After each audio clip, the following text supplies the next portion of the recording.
Eu sou Mário Persona e essas são as respostas que eu dei aos que me perguntaram sobre a Bíblia. Sua dúvida é por que o Senhor teria repreendido os espíritos que o reconheceram, os espíritos malignos que reconheceram a ele. Vamos ver a passagem. Os espíritos imundos, vendo-o, prostravam-se diante dele e clamavam, dizendo: Tu és o Filho de Deus. E ele os ameaçava muito para que não o manifestassem. Eu acredito que os demônios aqui não tinham a intenção de glorificá-lo, mas de atrapalhar a sua obra. Por isso ele os repreende. Chegaria o momento certo para as pessoas certas dizerem a mesma coisa, dizerem que ele era o Filho de Deus. Existe um outro episódio semelhante em Atos, quando Paulo expulsa os espíritos malignos de uma mulher que aparentemente estava auxiliando na obra. Parecia que ela estava dando um testemunho favorável ao trabalho que eles estavam fazendo. Veja a passagem é a seguinte: ela, seguindo a Paulo e a nós, clamava dizendo: São servos do Deus Altíssimo estes homens que vos anunciam um caminho de salvação. Atos 16, versículo 17. Infelizmente, nem sempre nós temos esse discernimento que Paulo teve ali, de perceber que o diabo, o príncipe deste mundo, não tem parte na obra de Deus. Quando os cristãos buscam apoio do mundo, seja apoio financeiro, apoio político, apoio social, eles estão se colocando lado a lado com o mundo que expulsou o Senhor. Os israelitas foram castigados quando eles usaram métodos filisteus para carregar a arca do testemunho de Deus. Em 2 Samuel 6, de 3 a 7, diz que eles puseram a arca de Deus em um carro novo, carro de boi, e a levaram da casa de Abinadab, que estava sobre o outeiro. E Uzá e Aiô, filhos de Abinadab, guiavam o carro novo. Quando chegaram à eira de Nacon, Uzá estendeu a mão à arca de Deus e pegou nela, porque os bois tropeçaram. Então a ira do Senhor se acendeu contra Uzá, e Deus o feriu ali, e Uzá morreu ali junto à arca de Deus. Pelo mandamento de Deus dado a Moisés, a arca devia ser transportada por homens, não por bois. Homens segurando em varais, não por bois, ainda que fosse um carro de boi novo. O sentido é esse: quando Satanás ou o mundo parece querer ajudar a levar a arca, por assim dizer, é melhor você sair fora. Não peça ajuda dos incrédulos, do mundo, da política, da sociedade, para tentar levar o Evangelho. Isso é uma obra de Deus e deve ser levada da maneira que Deus instituiu por aqueles que são de Deus. Eu sou Mário Persona e essas são as respostas que eu dei aos que me perguntaram sobre a Bíblia. Você andou lendo na internet histórias escabrosas de pessoas que fizeram um pacto com o diabo, oferecendo sua alma em troca de dinheiro, saúde, sucesso, no amor, nos negócios, nas artes, etc. Bom, tipo Fausto, né? Obviamente existe muita gente que deve fazer esse tipo de coisa. Não falta gente para fazer bobagem nesse mundo, né? E não há nada que um ser humano não seja capaz de fazer em termos de loucura e atrocidade. Nem mesmo os animais são capazes de fazer tanta besteira, e eles são chamados de bestas, não? São capazes de agir com o grau de maldade com que um ser humano age. Lembre-se de que nós somos os únicos seres vivos do planeta capazes de destruir o próprio planeta no qual nós vivemos. Como aquele proverbial lenhador que serra o galho em que ele está sentado. Mas será que o diabo precisa que alguém tome essa iniciativa de lavrar um contrato com ele em troca da própria alma? Não. A única passagem na Bíblia em que o diabo parece querer fazer um pacto com um ser humano é quando Jesus é tentado. Mas, obviamente, ali a iniciativa da tentação, ou prova, ou teste, não tinha sido do diabo, mas foi do Espírito Santo, que levou Jesus ao deserto para ser tentado. Uma melhor tradução seria para ser testado, pois o objetivo daquele teste era só deixar claro que ele era realmente o Filho de Deus vindo em carne, ou seja, o próprio Criador em um corpo humano. Mas nunca se esqueça de que não foi por iniciativa de Satanás que Jesus se viu naquela situação. Então foi conduzido Jesus pelo Espírito ao deserto para ser tentado pelo diabo. Escreve Mateus capítulo 4, versículo 1. Você conhece a história e sabe que Satanás não conseguiu fazer o pacto que desejava. Ele basicamente testou Jesus nos mesmos pontos em que Adão tinha sido provado ou testado no Jardim do Éden, por intermédio de Eva, juntamente com Eva. A diferença é que Jesus não caiu e nem poderia cair em nenhuma tentação. A passagem diz: e tendo jejuado 40 dias e 40 noites, depois teve fome.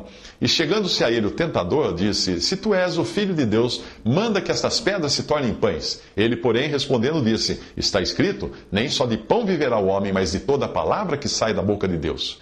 Então o diabo o transportou à cidade santa e o colocou sobre o pináculo do templo. E disse-lhe: se tu és o Filho de Deus, lança-te de aqui abaixo. Porque está escrito que aos seus anjos dará ordens a teu respeito e tomar-te-ão nas mãos, para que nunca tropeces em alguma pedra. Disse-lhe Jesus: também está escrito, não tentarás o Senhor teu Deus. Novamente o transportou o diabo a um monte muito alto e mostrou-lhe todos os reinos do mundo e a glória deles, e disse-lhe: tudo isto te darei se prostrado me adorares. Então disse-lhe Jesus: vai-te, Satanás, porque está escrito, ao Senhor teu Deus adorarás e só a ele servirás. Então o diabo o deixou. E eis que chegaram os anjos e o serviram. Mateus 4, 2 ao 11. Ao apelar para a fome que Jesus sentia depois de 40 dias sem comer, Satanás tentava despertar nele um desejo ardente para satisfazer seu corpo. Ao expor numa vitrine o poder e glória de todos os reinos do mundo, o diabo queria despertar uma inexistente cobiça dos olhos na natureza santa e perfeita do Filho de Deus. E ao sugerir que ele saltasse das alturas no templo para ser amparado por anjos e obter publicidade e prestígio, o diabo apelava para a soberba da vida, algo que jamais seria encontrado em Jesus, Deus e homem. Não existiam na natureza santa de Jesus esses três estímulos que pudessem ser acionados por algum agente exterior. Porém, nós, que não somos o Filho de Deus, porém seres humanos comuns e nascidos em pecado, temos sim esses três botões em nós, prontos para responderem quando são acionados. Eles foram ligados lá atrás no Éden e vieram no pacote da natureza pecaminosa que nós herdamos de Adão. Na tentação do Éden, viu a mulher que aquela árvore era boa para se comer e agradável aos olhos, e árvore desejável para dar entendimento, tomou do seu fruto, comeu e deu também a seu marido, e ele comeu com ela. Gênesis 3:6. O apóstolo João, na sua primeira epístola, chama a isso de concupiscência ou cobiça da carne, concupiscência ou cobiça dos olhos e soberba da vida. 1 João 2, versículo 16. Por causa do pecado, o nosso corpo, alma e espírito ficaram vulneráveis às tentações que prometem satisfação física, glória mundana e reconhecimento público. Ser tentado não é pecar. Jesus foi tentado e sabe se compadecer dos que são tentados. Porém, cair em tentação, isso sim é pecado, e nós estamos sujeitos a quedas. Felizmente, Deus é fiel e não permite que os que pertencem a Ele sejam tentados além do que podem suportar. Mas quando são tentados, Deus lhes dá um meio de escapar da tentação. 1 Coríntios 10, versículo 13. E isto você obtém também de três maneiras: dependência de Deus, devoção a Deus e confiança em Deus. Fora isso, eu não me lembro de nenhuma passagem de algum pacto que o diabo tenha tentado fazer com alguém em troca da alma da pessoa, como se Satanás também estivesse interessado em algum tipo de pacto por iniciativa de seres humanos. Não está. Ele não precisa de um pacto para prender alguém nas suas algemas e ter domínio sobre a pessoa. Cada ser humano já nasce escravizado pelo diabo, pelas concupiscências próprias, pelas suas próprias concupiscências. Então não há necessidade de algum contrato, um pacto lavrado em algum cartório das trevas para confirmar isso. Não, todo ser humano já nasce andando segundo o curso desse mundo, segundo o príncipe das potestades do ar, do espírito que agora opera nos filhos da desobediência, nos desejos da nossa carne, fazendo a vontade da carne e dos pensamentos, e somos todos, por natureza, filhos da ira. Efésios 2, de 2 a 3. Portanto, se você ainda não se converteu a Cristo, continua como todo ser humano a serviço do diabo. Independente de ter feito pacto ou não ter feito pacto, você só não sabe disso. Mas quando você descobre, pela revelação das Escrituras, pela mensagem do Evangelho, que pode sair dessa condição se crer em Cristo como Salvador, aí é hora de tomar uma decisão. Este sim é o pacto que Deus quis fazer com Israel e quer fazer com os homens, quando ele disse: eu lhes serei por Deus e eles me serão por povo, porque serei misericordioso para com suas iniquidades e de seus pecados e de suas prevaricações não me lembrarei mais. Hebreus 8, de 10 a 12. Esse pacto é legal. Os que ainda não tomaram essa decisão de crer em Jesus como Salvador e Senhor continuam na escravidão. E nem precisam se preocupar que o diabo possa arrastá-los para o lago de fogo. Não. já estão nesse caminho, já estão nesse arrastão. Mas quem vai lavrar a sentença final é o próprio Senhor, porque não receberam o amor da verdade para se salvarem. 2 Tessalonicenses 2,10. Jesus deixa um recado solene. Não temais os que matam o corpo e não podem matar a alma. Temei antes aquele que pode fazer perecer no inferno a alma e o corpo. Mateus 10, versículo 28. Eu sugiro que você faça uma busca pelo texto, põe entre aspas, sua única viagem. E depois acrescente também na busca, entre aspas, Mário Persona. E tem uma pregação de 40 minutos em áudio, onde eu falo bastante sobre esse tema. Eu sou Mário Persona e essas são as respostas que eu dei aos que me perguntaram sobre a Bíblia. A sua dúvida é se no Lago de Fogo as pessoas serão aniquiladas e deixarão de existir. Não, ninguém deixa de existir. Uma vez que a pessoa tenha entrado na existência, ela jamais deixará de existir. O Lago de Fogo, também chamado de Fogo Eterno, não foi preparado para os homens, e sim para Satanás e seus anjos, conforme o Senhor ensinou. Ele disse: então dirá também aos que estiverem à sua esquerda: apartai-vos de mim, malditos, para o fogo eterno, preparado para o diabo e seus anjos. Mateus 25, 41. Hoje, o Lago de Fogo está vazio e será inaugurado pela besta e pelo falso profeta, descritos ali em Apocalipse. 1000 anos mais tarde, a besta e o falso profeta serem lançados no Lago de Fogo, será lançado nele também Satanás e também os perdidos, que receberão antes os seus corpos no juízo final. O grande trono branco de Apocalipse 20. Ali diz: e vi um grande trono branco e o que estava assentado sobre ele, de cuja presença fugiu a terra e o céu, e não se achou lugar para eles. E vi os mortos, grandes e pequenos, que estavam diante de Deus, e abriram-se os livros, e abriu-se outro livro, que é o da vida, e os mortos foram julgados pelas coisas que estavam escritas nos livros, segundo as suas obras. E deu o mar os mortos que nele havia, e a morte e o inferno deram os mortos que neles havia, e foram julgados cada um segundo as suas obras. E a morte e o inferno foram lançados no lago de fogo. Esta é a segunda morte. E aquele que não foi achado escrito no livro da vida foi lançado no lago de fogo. Apocalipse 20, de 11 a 15. Bem, quanto à ideia de um aniquilamento dos perdidos no lago de fogo, isso é invenção de religiões de falsos profetas. E é muito fácil entender que ninguém é aniquilado ali, vendo o que acontece com a besta, o que acontecerá com a besta e com o anticristo, que ficarão 1000 anos no lago de fogo sem serem aniquiladas. E a besta foi presa, e com ela o falso profeta, que diante dela fizeram sinais, com que enganou os que receberam o sinal da besta e adoraram a sua imagem. Estes dois foram lançados vivos no lago de fogo, que arde com enxofre. Apocalipse capítulo 19, versículo 20. Repare que por ocasião dessa condenação da besta e do anticristo, ou falso profeta, Satanás é preso por 1000 anos, que é o tempo de duração do reino de Cristo na terra. E vi descer do céu um anjo que tinha a chave do abismo e uma grande cadeia na sua mão. Ele prendeu o dragão, a antiga serpente, que é o diabo e Satanás, e amarrou-o por 1000 anos e lançou-o no abismo. E ali o encerrou e pôs selo sobre ele, para que não mais engane as nações até que os 1000 anos se acabem. E depois importa que seja solto por um pouco de tempo. Apocalipse 20, versículo 1 ao 3. Muito bem, passados os 1000 anos do reino de Cristo, Satanás é solto para regimentar um exército para lutar contra Cristo, o qual é rapidamente destruído. E daí vem a expressão por um pouco de tempo que ele é solto.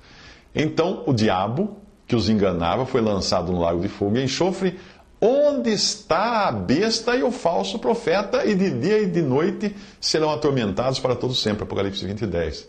Ué, o que a besta e o falso profeta estão fazendo ali? Não foram aniquilados? Se você prestar atenção nessas passagens, verá que é mentira o que ensinam algumas religiões que dizem que o lago de fogo seja o aniquilamento completo de um ser, de uma pessoa.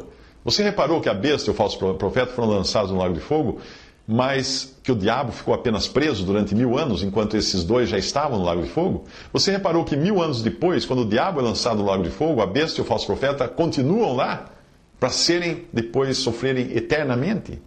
Pois é. Eles não terão sido aniquilados, e nunca serão. Portanto, o lago de fogo será um lugar de eterno juízo, sofrimento e perdição. Isso é demonstrado pela palavra nunca, repetida diversas vezes para descrever o lago de fogo.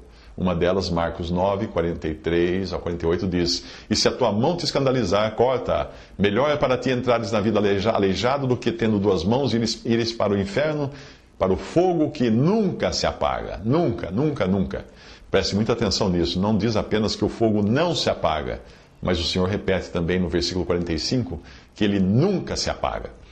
Se alguém disser a você que, se não se converter, sofrerá um aniquilamento total e completo, deixando de existir, não caia nessa. Uma pessoa com tendência suicida, que escute algo tão irresponsável assim, não hesitará em levar adiante o seu plano achando que vai deixar de existir. É a solução, então, para o suicida, não é? Ele não gosta da vida, não gosta da existência, então entra numa religião dessa para deixar de existir. Ou rejeita a religião dessa acreditando que vai deixar de existir. Essa pessoa será surpreendida quando abrir os olhos na eternidade e se encontrar consciente, sofrendo no Hades, que é a condição de morte e separação do espírito, alma e a alma do corpo, que foi para a sepultura, e ficará ali esperando receber de volta o seu corpo para sofrer eternamente no lago de fogo.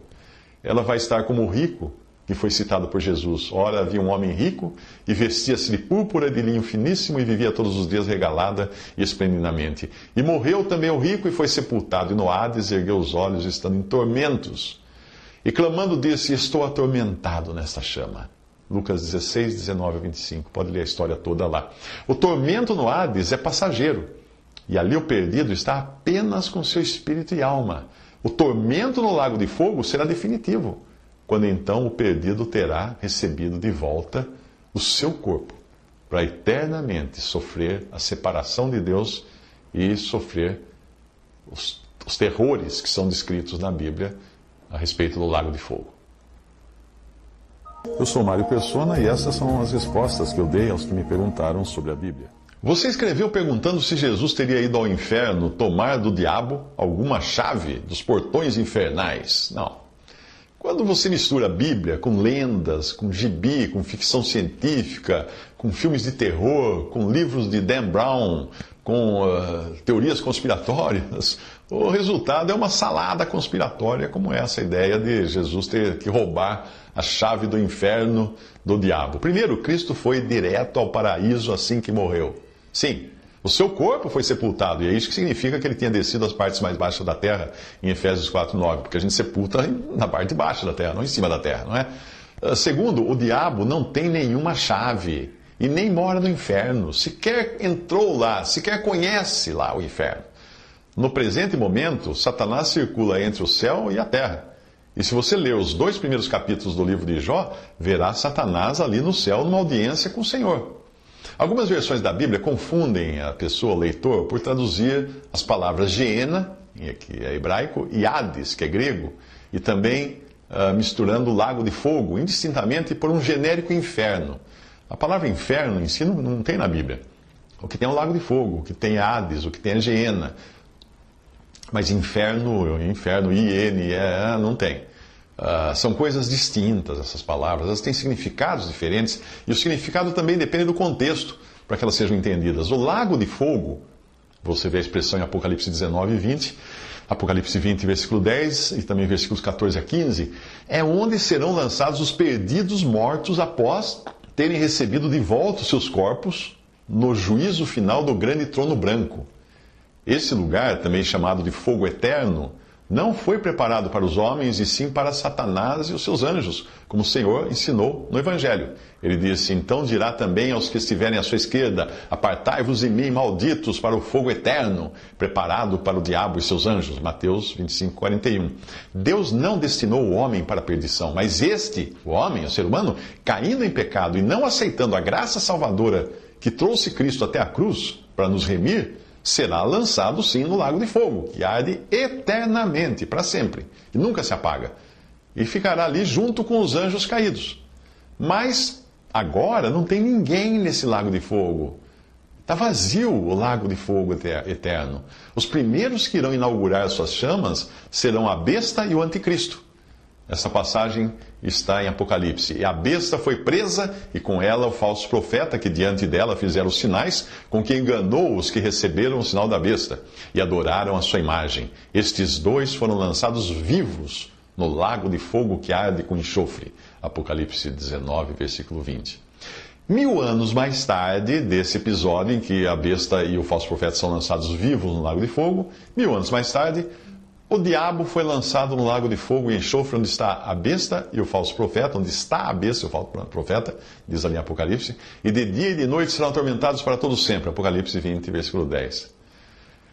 Hoje, quem morre tem o seu corpo transformado em pó na terra e o seu espírito e alma condicionados ao Hades, que não é exatamente um lugar físico, mas uma condição de morte e separação do corpo. Por isso, o rico, em Lucas 16, estava no Hades e podia ver de lá Lázaro no seio de Abraão, uma figura do acolhimento que o crente desfruta junto a Deus, ali dentro de uma perspectiva judaica, porque Jesus estava falando isso para judeus. Mas como nós aprendemos da morte do malfeitor convertido na cruz e da promessa que Jesus fez a ele de estarem juntos naquele mesmo dia no paraíso, lá em Lucas 23, 43, nós podemos estar certos de que todo aquele que fecha os seus olhos aqui na terra, na fé em Cristo, irá abri-los imediatamente no céu, na presença de Cristo. Quem morre salvo por Cristo fica ali, na presença de Cristo, aguardando a ressurreição do seu corpo, e os que morrem sem Cristo estão na condição de Hades, que é a separação do espírito e alma do corpo, aguardando receber de volta os seus corpos para serem lançados no lago de fogo no juízo final. Esqueça a ideia de que o juízo final é para julgar, para ver quem vai para o céu e quem vai para o inferno. Não, a salvação é em vida. Se você já, em vida, decidiu por Cristo, crer em Cristo, você está destinado ao céu, não vai passar por juízo nenhum. Quem ouve a minha palavra e crê naquele que me enviou tem a vida eterna, não entrará em juízo, o Senhor fala. Mas passou da morte para a vida, em João 5,24. Bom, e as chaves? E as chaves que você mencionou? Bem, quem tem as chaves de qualquer coisa tem o controle, como é o caso do carcereiro, que pode abrir ou trancar alguém na cela. Sempre foi assim, o mesmo vale para as coisas de Deus. Somente Cristo conquistou ou venceu a morte e saiu da sepultura ressuscitado, subindo ao céu glorificado. Mas ninguém até agora experimentou isso. Somente Ele pode determinar quem entra na morte e no Hades, e mais tarde no lago de fogo, e somente Ele possui as chaves. Ele é quem tem autoridade sobre a morte e sobre o destino dos mortos. Mas ninguém, nem o diabo. Satanás nunca teve chave nenhuma nesse sentido. Ele próprio, Satanás, está destinado a habitar no lago de fogo, que é um lugar onde até agora ele nunca esteve, porque o lago de fogo está vazio até o presente momento. Ou você ainda tem na cabeça aquela imagem de gibi, de um diabo de rabo e chifre sentado num trono em meio às chamas e cutucando as pessoas com o seu garfo? Será que é isso que você acha do diabo? Ou talvez você tenha acreditado no Inferno de Dante, a obra de Dante Alighieri, o Inferno de Dante, um autor que conhecia as coisas eternas tanto quanto Leonardo da Vinci entendia de Santa Ceia, quando ele pintou a cena com todos sentados à moda europeia, do mesmo lado de uma mesa elevada, como se posassem para uma foto. Na Judéia, nos tempos de Jesus, as pessoas se reclinavam no chão, em torno de uma mesa baixa. É por isso que não tem nada de estranho na expressão que nós lemos, que um dos discípulos de Jesus, aquele a quem Jesus amava, estava reclinado no seio de Jesus. João 13, 23. Cada um reclinava por sobre o outro que estava ao seu lado. Apocalipse deixa muito claro quem tem o poder sobre a morte e a perdição eterna. E seria ir além do que está escrito, querer sugerir que talvez no passado Jesus não tivesse esse poder e precisasse roubá-lo do diabo. Não. Ele diz assim, Jesus mesmo diz assim: eu sou o primeiro e o último, e o que vivo, e fui morto, mas eis aqui estou vivo para todo sempre. Amém. E eu tenho as chaves da morte e do inferno. Apocalipse 1, 17 a 18. Jesus não precisou lutar contra o diabo para conquistar coisa alguma, e até a obra na cruz, que aos olhos do diabo foi uma derrota para Cristo, nós sabemos que foi a vitória. E despojando os principados e potestades, e aqui fala do diabo e seus anjos, os expôs publicamente, e deles triunfou em si mesmo. Fala Colossenses 2,15. Mas existe sim um sentido no qual Jesus subtraiu algo do diabo. Ele começou quando andou aqui curando as pessoas oprimidas pelo diabo e libertando-as do seu jugo, da sua opressão. Pedro, no seu discurso a Cornélio e aos seus amigos, fala de como Deus ungiu a Jesus de Nazaré com o Espírito Santo e com virtude, o qual andou fazendo bem e curando a todos os oprimidos do diabo, porque Deus era com ele, Atos 10, 38. E em Mateus 12, 29, era a isso que Jesus se referia. Como quando disse: ou como pode alguém entrar em casa do homem valente e furtar os seus bens, se primeiro não maniatar o valente, saqueando então a sua casa? O homem valente é o diabo, que Jesus despojou dos seus bens. Hoje o diabo continua perdendo militantes para Jesus. É graças a Deus que os que creem podem afirmar que Ele nos libertou da potestade das trevas e nos transportou para o reino do Filho do seu amor. Colossenses 1,13. E a obra completa de libertação que se deu na morte de Cristo na cruz, para que pela morte aniquilasse o que tinha o império da morte, isto é, o diabo, e livrasse todos os que com medo da morte estavam por toda a vida sujeitos à servidão, em Hebreus 2,14 e 15, essa obra foi feita. Neste momento atual, o diabo passeia entre a terra e o céu. Mas haverá um momento ainda futuro quando ele será expulso das esferas celestiais e lançado na terra em dias de grande tribulação. Antes que você se surpreenda de saber que o diabo tem acesso aos lugares celestiais, lembre-se dos 2 primeiros capítulos do livro de Jó. E também da exortação quanto aos verdadeiros inimigos do crente, que não são seres humanos, mas anjos caídos. O termo caído, quando falamos que o diabo é um anjo caído, não é no sentido de cair de um lugar físico, mas cair de uma posição. O que aconteceu com o diabo em tempos imemoráveis, quando ele se rebelou contra Deus. Mas vamos à passagem, abre aspas. Revesti-vos de toda a armadura de Deus, para que possais estar firmes contra as astutas ciladas do diabo. Porque não temos que lutar contra carne e sangue, ou seja, contra seres humanos, mas sim contra os principados, contra as potestades ou poderes, contra os príncipes das trevas desse século, contra as hostes espirituais da maldade. Onde? Nos lugares celestiais. Isso está em Efésios 6, de 11 a 12. Então, quando você ora, você está lutando contra essas hostes nos lugares celestiais. Porque se você estiver endereçando a sua oração ou as suas armas para o inferno, não tem ninguém lá. Nós oramos e lutamos e combatemos contra essas hostes celestiais que estão nos lugares celestiais. E agora um vislumbre apenas do que o futuro reserva para o diabo e seus anjos, lembrando que aqui ele é identificado claramente como sendo a mesma serpente da tentação no Jardim do Éden. A passagem de Apocalipse. Houve batalha no céu. Miguel e seus anjos batalhavam contra o dragão, e batalhavam o dragão e os seus anjos, mas não prevaleceram. Nem mais o seu lugar se achou nos céus. E foi precipitado o grande dragão, a antiga serpente chamada o Diabo e Satanás, que engana todo mundo. Ele foi precipitado na terra e os seus anjos foram lançados com ele. E ouvi uma grande voz no céu que dizia: agora é chegada a salvação e a força e o reino do nosso Deus e o poder do seu Cristo, porque já o acusador de nossos irmãos é derrubado, o qual diante do nosso Deus os acusava de dia e de noite. E eles o venceram pelo sangue do Cordeiro e pela palavra do seu testemunho, e não amaram as suas vidas até a morte. Por isso alegrai-vos, ó céus, e vós que neles habitais, ai dos que habitam na terra e no mar, porque o diabo desceu a vós e tem grande ira, sabendo que já tem pouco tempo. E quando o dragão viu que fora lançado na terra, perseguiu a mulher aí representa Israel, que dera à luz o filho homem, que representa Jesus, a semente da mulher prometida no Éden. Apocalipse 12, de 7 a 13.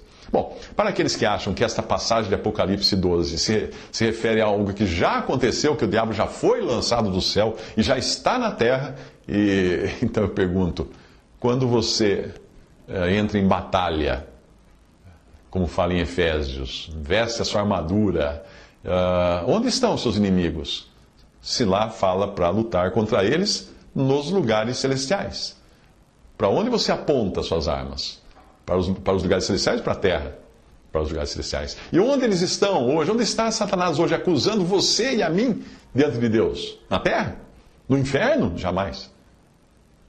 Nos lugares celestiais, que é onde fala lá em Efésios, na Epístola de Paulo aos Efésios. Eu sou Mário Persona e essas são as respostas que eu dei aos que me perguntaram sobre a Bíblia. Você escreveu dizendo, abre aspas, a Bíblia diz que crer até os demônios creem e também tremem. Então como você diz que basta crer em Cristo sem fazer nenhuma obra e com isso já se tem a salvação? Fecha aspas. Essa foi a dúvida e a questão é a seguinte. Será que é isso mesmo que a Bíblia diz, que os demônios creem em Cristo? Se você ler Tiago 2,19, que é a passagem que você parece ter ou pensa ter citado, você verá que existe um equívoco na forma como a passagem costuma ser citada por aqueles que defendem a tese de que não basta crer em Cristo para ser salvo. Na Bíblia está assim: crês tu que Deus é um só? Fazes bem, até os demônios creem e tremem. Portanto, o que diz aí é que os demônios creem que Deus é um só, e não que creem em Cristo como Salvador. Não. Quando os discípulos perguntaram que obras, no plural, precisariam fazer, o Senhor respondeu no singular, e falou da única obra. Dirigiram-se, pois, a ele, a Jesus, os discípulos, perguntando: que faremos para realizar as obras de Deus? Respondeu-lhes Jesus: a obra de Deus é esta, que creiais naquele que por ele foi enviado. João 6, 28 a 29. Os demônios nem precisavam crer pela fé em Cristo para saber que ele existe e que Deus é um só. Nem precisavam também crer quem ele é, porque fica muito claro que eles conheciam isso, eles tinham conhecimento disso quando se encontraram com Jesus na província de Gadara, aquela legião de demônios. Tendo ele, Jesus, chegado ao outro lado, a terra dos Gadarenos, saíram-lhe ao encontro 2 endemoniados vindos dos sepulcros. Tão ferozes eram que ninguém podia passar por aquele caminho. E eis que gritaram, dizendo: que temos nós contigo, Filho de Deus? Vieste aqui atormentar-nos antes do tempo? Mateus 8, 28 e 29. Obviamente, saber que Deus é um só e que Cristo é o Filho de Deus, os demônios sabem. Mas isso não é suficiente para alguém ser salvo. Porque os demônios sabem muito bem disso, melhor do que muito ser humano aí que nega que Deus existe, que Deus é um só. Os demônios não negam isso, eles sabem disso. Eles não só não podem crer em Cristo, como também não iriam querer crer naquele que irá herdar todas as coisas, já que os demônios são militantes de Satanás, o arqui-inimigo do Filho de Deus, aquele que sempre quis ser o que vai administrar todo o mundo e todo o universo. Ele não vai, então os demônios lutam contra. Eles seguem aquele que sempre quis usurpar o lugar de Cristo como Senhor. Os demônios seguem aquele que é hoje o príncipe deste mundo, o diabo. Então, eles creem sim que Deus é um só. Eles tremem sim de Deus. Mas eles não creem que Jesus Cristo é Salvador e jamais iriam confessar com suas bocas que Ele é Senhor da vida deles. Você acha que eles iam fazer isso? Não. Então creia em Cristo como seu Salvador e confesse que Ele é seu Senhor, porque sim, a salvação é só por aí. Eu sou Mário Persona e essas são as respostas que eu dei aos que me perguntaram sobre a Bíblia. Você diz que foi curado por um médium espírita e pergunta: como poderia ser pelo poder do diabo algo que só faz o bem sem pedir dinheiro? Porque o médium não cobrou nada de você para supostamente curá-lo. A sua pergunta deveria ter sido outra. Deveria ter sido mais ou menos assim: como Satanás demonstrou ter tanto poder ao transportar Jesus do deserto para um alto monte e depois para o pináculo do templo? Lucas 4, de 1 a 13. Ou então, como os magos de Faraó teriam conseguido imitar os sinais de Deus através de Moisés? Êxodo capítulo 7 ao capítulo 12. Ou então, como o anticristo será capaz de fazer descer fogo do céu? Apocalipse 13, 13. No primeiro caso, a intenção aparente do diabo era de trazer benefícios para Jesus, oferecendo a ele o poder dos reinos da terra, que tinham sido entregues pelos homens ao diabo. Mas o Senhor Jesus não aceitou porque não era a hora. No segundo caso, o Faraó e os egípcios ficaram tão impressionados com a capacidade dos seus magos de imitar os sinais de Deus, que nem perceberam que aquilo só lhes trouxe problemas maiores, porque os sinais que Moisés fazia eram pragas para os egípcios. No terceiro caso, o diabo irá energizar um homem com poderes pirotécnicos, porque o povo gosta mesmo de gente exibida. Por isso que o anticristo vai atrair muita gente atrás dele. Mais uma pergunta que você deveria ter feito é esta: como Satanás é capaz de se transformar em anjo de luz e seus ministros em ministros de justiça? 2 Coríntios 11, de 14 ao 15. Se realmente a sua cura aconteceu, eu só posso dizer que você foi vítima de um desses que se transfiguram em ministros de justiça, por meio de quem o inimigo de nossas almas conseguiu mais um adepto para uma religião que nega a obra expiatória de Cristo, por meio de seu sangue derramado na cruz. Veja a passagem de Coríntios: porque tais falsos apóstolos são obreiros fraudulentos, transfigurando-se em apóstolos de Cristo. E não é maravilha, porque o próprio Satanás se transfigura em anjo de luz. Não é muito, pois, que os seus ministros se transfigurem em ministros da justiça, o fim dos quais será conforme as suas obras. 2 Coríntios 11, de 13 ao 15. Se Jesus diz que se cremos nele temos todos os nossos pecados perdoados, se ele diz que o crente já tem aqui e agora a vida eterna, se ele diz que o crente nele não passará pelo juízo, mas já passou da morte para a vida, em João 5,24, se depois de Jesus dizer tudo isso, Allan Kardec diz para você que você precisa reencarnar trocentas vezes para eliminar seus próprios pecados pelo seu próprio esforço, pela sua própria caridade, eu pergunto a você, qual dos dois está mentindo? Porque um dos dois está mentindo. Quem você diria que é o mentiroso aí? O Filho de Deus? Ou aquele que foi inspirado pelo pai da mentira? Como o diabo é chamado em João 8,44. Eu não estou afirmando, não. Eu estou colocando os seus neurônios para funcionarem. Se Jesus disse uma coisa e Allan Kardec disse outra, um dos dois está mentindo. Quem é? Não se iluda. Se qualquer mágico de rua é capaz de deixar você espantado com truques baratos, o que dirá de um querubim da guarda, esse querubim que caiu, com milhares de anos de experiência em iludir e com poder suficiente para transportar o Filho de Deus Jesus de um lugar para o outro na terra? Esses versículos vão ajudar você a entender que no mundo espiritual nem tudo que reluz é ouro. Mas não pense que isso que eu estou dizendo se aplica apenas ao espiritismo que você procurou para ser curado. Também vale para esse circo que acontece em igrejas e programas de rádio e TV com esses pregadores pentecostais de curas e prosperidade. Sim, é um circo. Um verdadeiro circo de horrores, de exibição.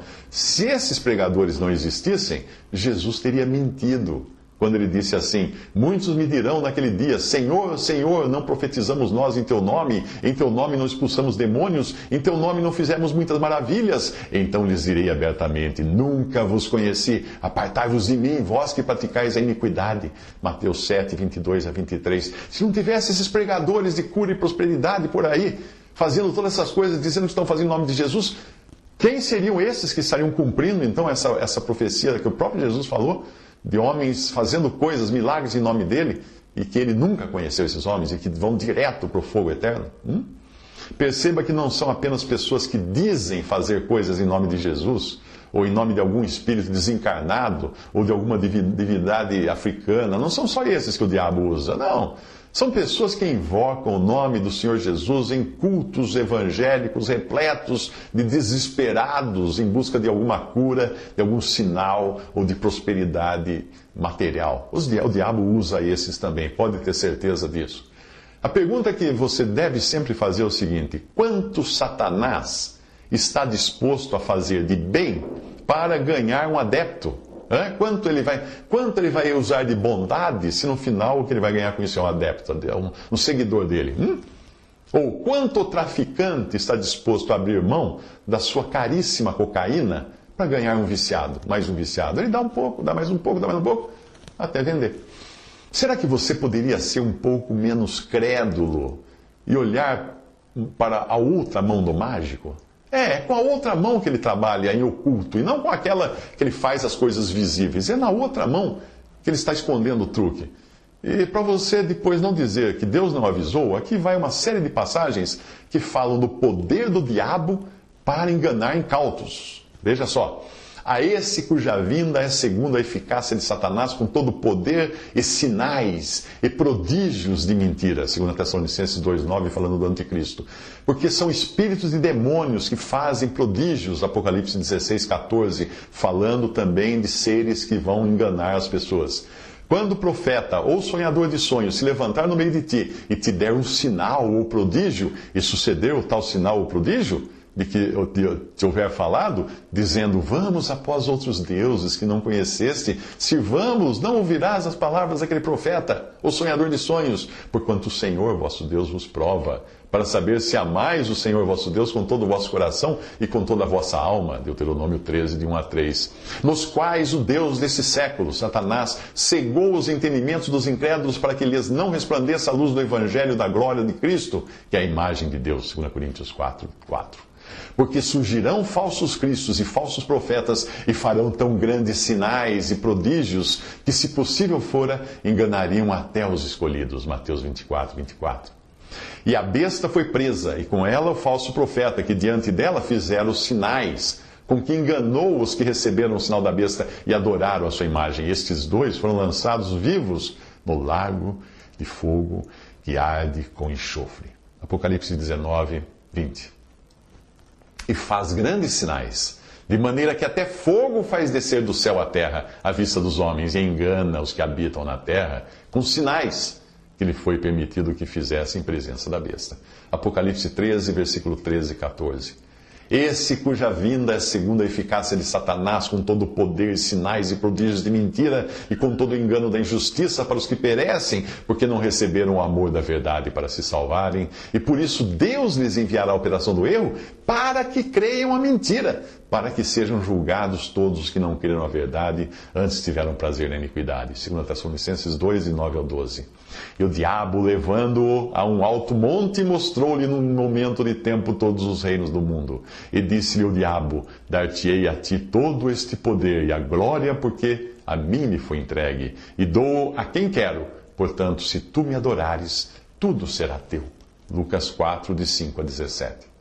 Outro dia um irmão me falou um negócio que eu achei muito interessante. Ele disse que todas essas manifestações que estão ocorrendo hoje, mesmo na cristandade, pessoas correndo atrás de pregadores de curas, de prosperidade, de maravilhas, de sinais, tudo isso está preparando os seres humanos para receberem de braços abertos o anticristo. O homem dos sinais, o homem das maravilhas, o homem das curas, o homem que vai ser capaz de fazer descer fogo do céu na presença de todas as pessoas. Um povo já está sendo preparado para receber o anticristo. Um povo que só corre atrás de coisas visíveis e não anda pela fé. Eu sou Mário Persona e essas são as respostas que eu dei aos que me perguntaram sobre a Bíblia. Você escreveu perguntando se Satanás estaria no céu ou na terra. Bem, Satanás circula nessas duas esferas, no céu, na terra. Ele não é onipresente nem onisciente, mas ele é capaz de ir de um lado para o outro, e ele também é capaz de saber muita coisa, porque ele tem ao seu serviço um número incontável de assessores, de anjos caídos, de espíritos imundos, para fazer esse trabalho de informação, enquanto ele se ocupa com as questões mais importantes para ele. Na realidade, pense no tanto de informação que você tem hoje, porque você tem muitos amigos nas redes sociais. Agora imagine Satanás, que tem um número incontável de anjos que caíram e o seguiram, espalhados por todo lado, colhendo informações para ele saber de tudo que está acontecendo em todo canto. Na tentação de Jesus, você encontra Satanás na terra, tentando o Senhor no deserto. Então foi conduzido Jesus pelo Espírito ao deserto para ser tentado pelo diabo. Isso está em Mateus 4, versículo 1. No livro de Jó, que é o livro mais antigo da Bíblia, ele estava no céu, ele aparecia lá no céu. No capítulo 1 diz assim: e vindo um dia em que os filhos de Deus vieram apresentar-se perante o Senhor, veio também Satanás entre eles. Jó, capítulo 1, versículo 6. Alguém poderia dizer assim, mas isso foi antigamente, depois ele caiu, foi lançado fora do céu. Ah, é?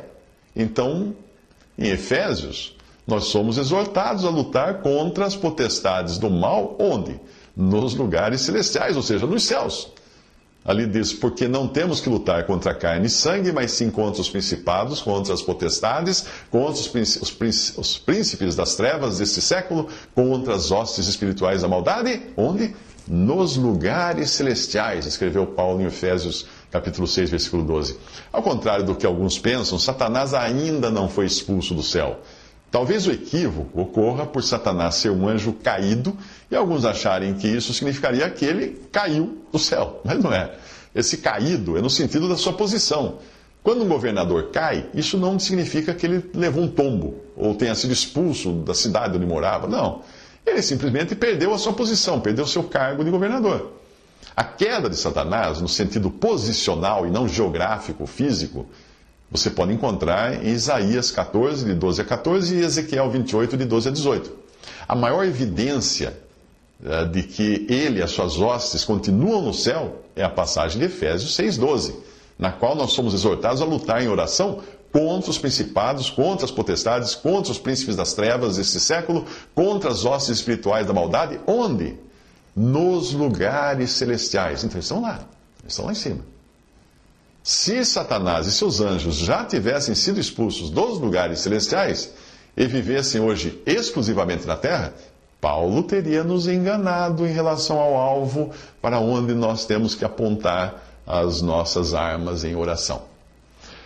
Este é apenas mais um dos equívocos da teologia do pacto, que considera o Apocalipse um livro meramente simbólico, que descreve, segundo eles, descreveria coisas que já teriam acontecido ao longo da história. Os que dizem isso fazem do apóstolo João não um profeta, mas um historiador. O diabo será expulso, sim, do céu, juntamente com seus anjos, em Apocalipse 12, que ainda não aconteceu.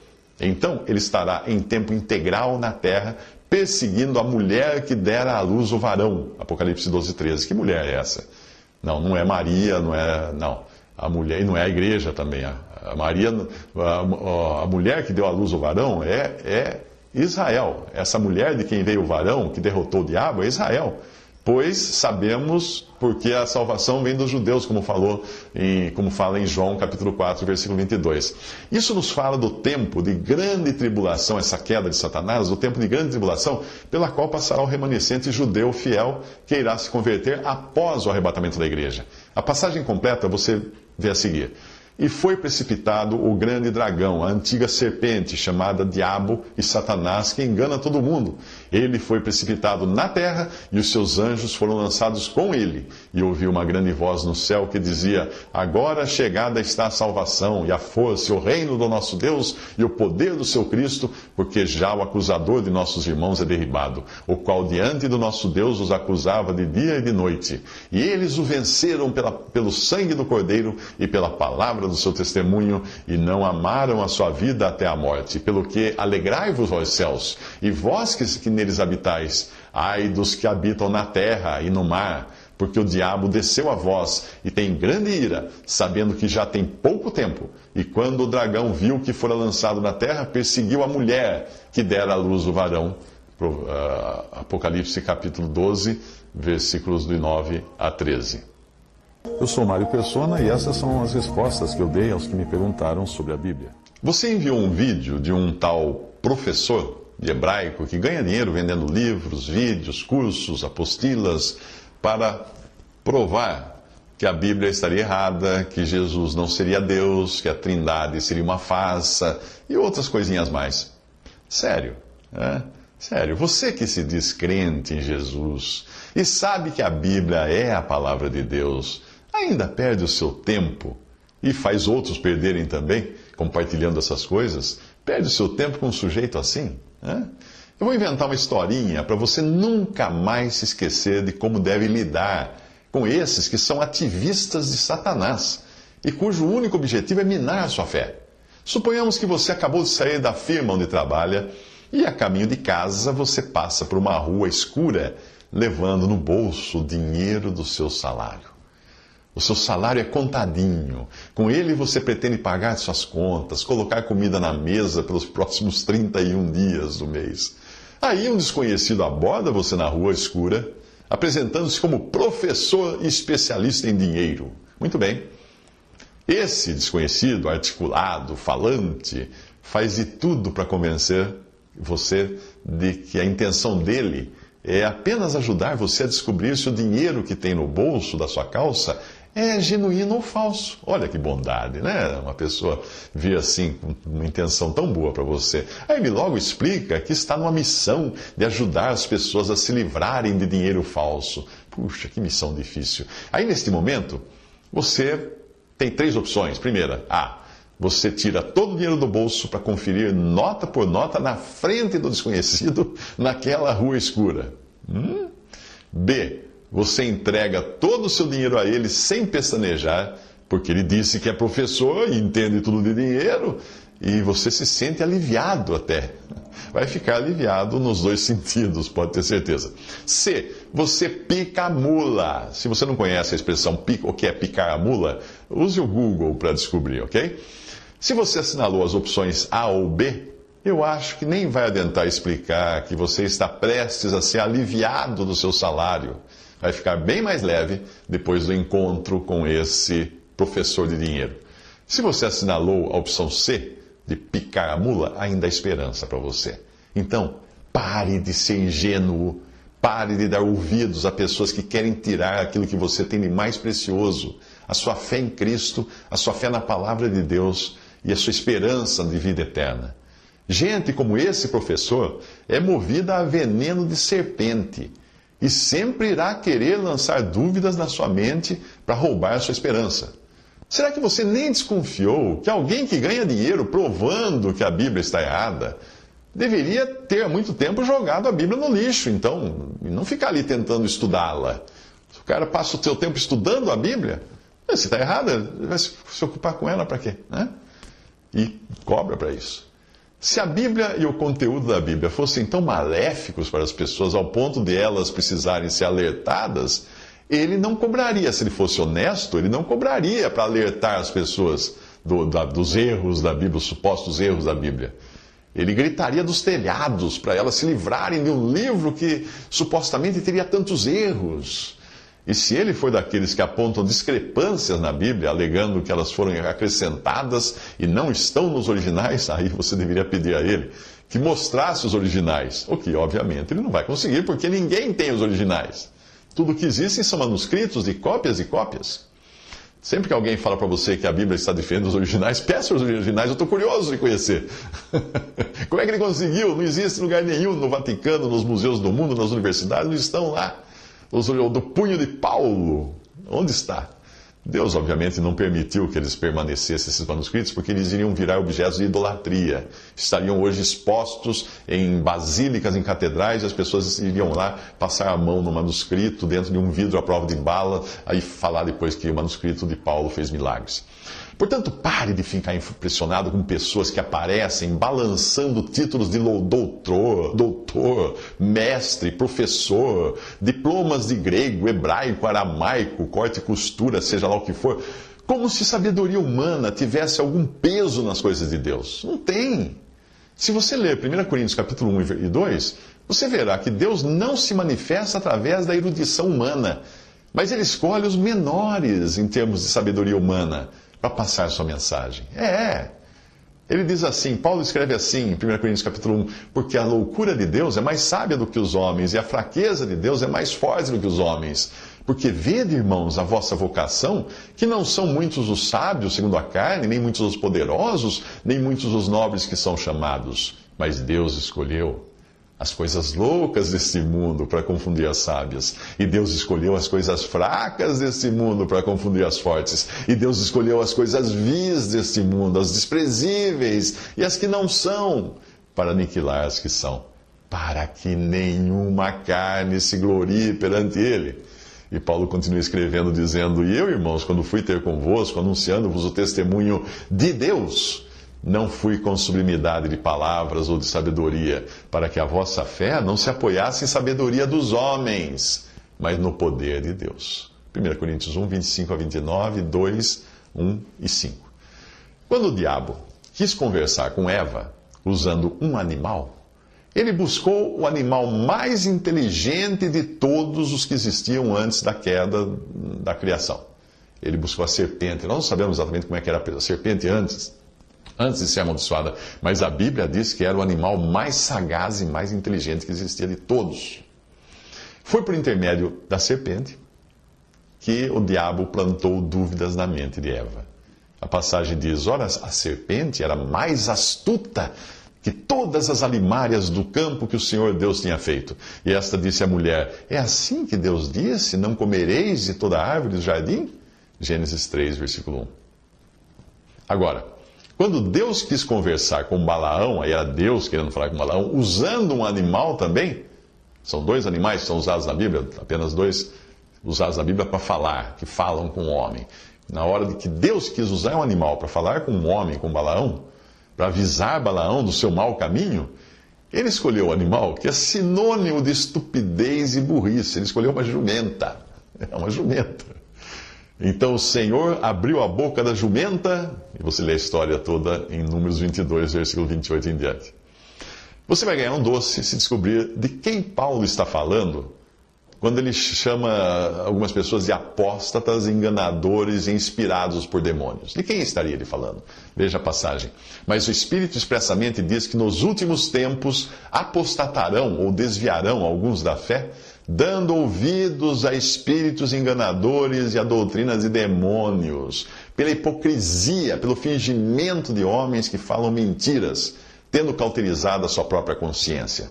1 Timóteo 4, de 1 a 2. Certamente, Paulo não está falando daqueles que utilizam a palavra de Deus de forma genuína para mostrar nela a verdade, que é Cristo, Deus e homem.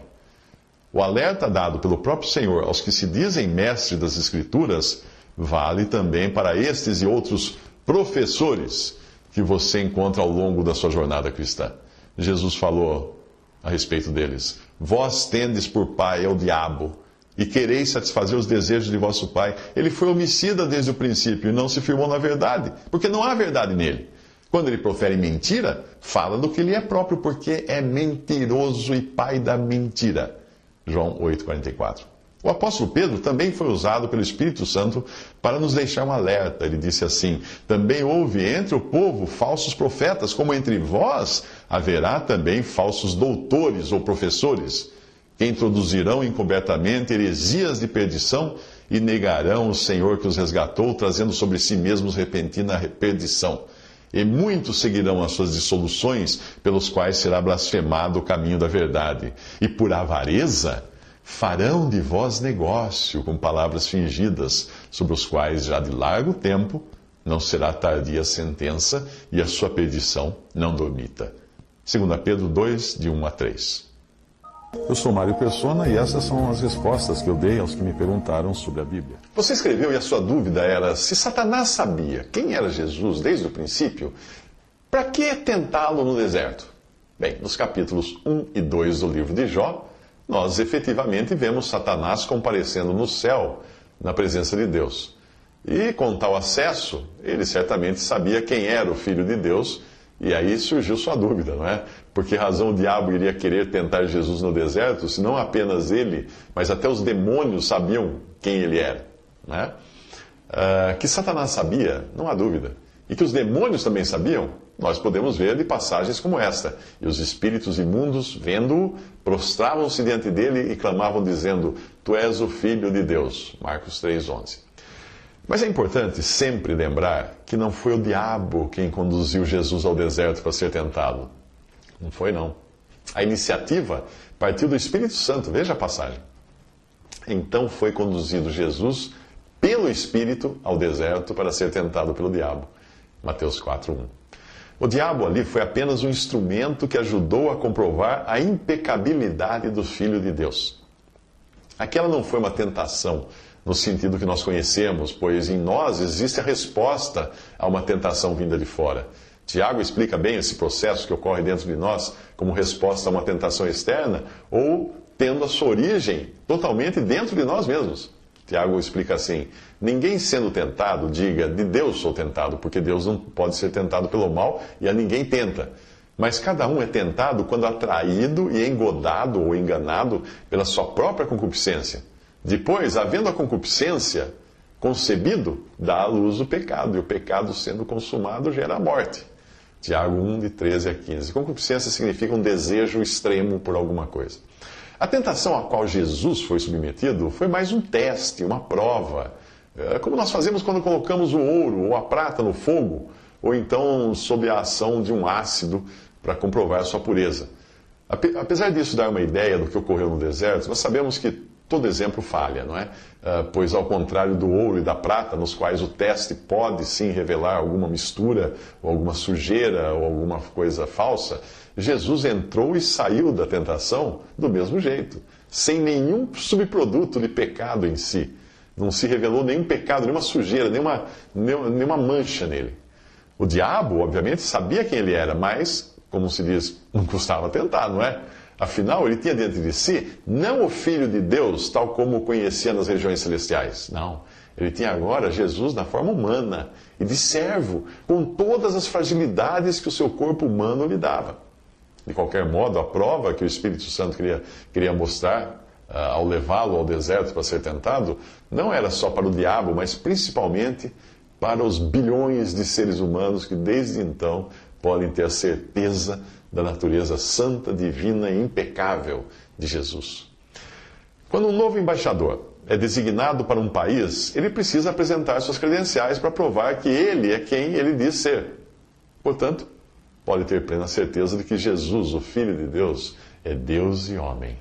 Um que não tem pecado, nunca pecou e é incapaz de pecar. Visite respondi.com.br. Visite 3minutos.net.